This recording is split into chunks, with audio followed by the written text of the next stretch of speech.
Bonjour, aujourd'hui, nouvelle émission sur le voyage de Paris organisée par les BTS2. Durant nos séjours, nous avons pu visiter certains lieux emblématiques de Paris sur le plan architectural et culturel, comme la Cité des Sciences que va nous présenter Ahmed, l'Institut du monde arabe par Lucas et pour finir, la visite de chantier pour les JO, Mathis.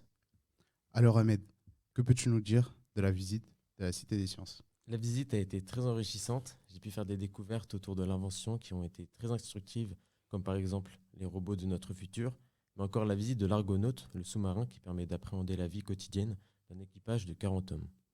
Dans quelles conditions la visite s'est-elle passée?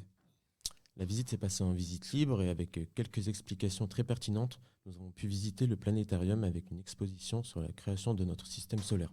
Et pour toi Lucas, comment s'est passée la visite de l'Institut du monde arabe? La visite de l'Institut du monde arabe s'est très bien passée. Alors, je vais vous expliquer un peu plus en détail qu'est-ce que l'Institut du monde arabe. L'Institut du monde arabe est un institut culturel français consacré au monde arabe. Il est situé au cœur du Paris historique, dans le 5e arrondissement, sur la place Mohamed V. L'édifice regroupe culture arabe et culture occidentale. Par qui a été dessiné le bâtiment? Dessiné par Jean Nouvel et Architecture Studio, la façade sud reprend les thèmes historiques de la géométrie arabe, puisqu'elle est composée de 240 moucharabiés. Un moucharabié, tu peux nous expliquer ce que c'est? Le moucharabié est une cloison ajourée permettant une ventilation naturelle ou forcée, fréquemment utilisée dans l'architecture traditionnelle des pays arabes. Peux-tu nous aussi découvrir des informations à l'intérieur du bâtiment? Oui, bien sûr, dans l'Institut du monde arabe, il y a aussi une bibliothèque regroupant les encyclopédies sur la culture et la civilisation arabe. Elle est présente sur plus de 3 étages. L'Institut du monde arabe regroupe aussi une médiathèque où les jeunes peuvent venir travailler dans le calme. Un centre culturel à voir quand on est de passage à Paris.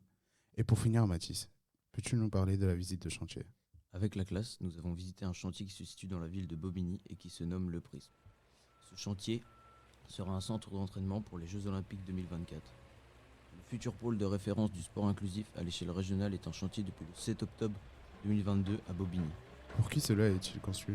Cela est conçu pour accueillir tout sportif en situation de handicap ou non.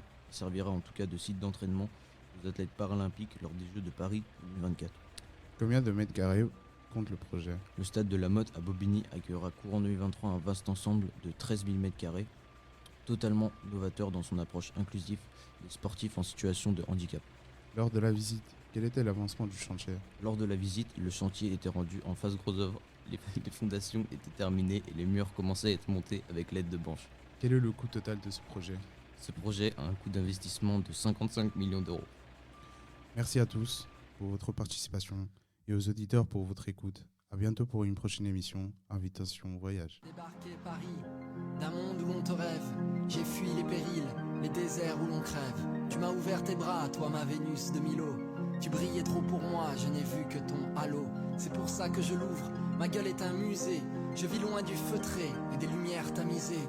Dans tes ruelles cruelles, ou tes boulevards à flics. Dans la musique truelle des silences chaophoniques. Paris ma belle beauté, tes prétendus.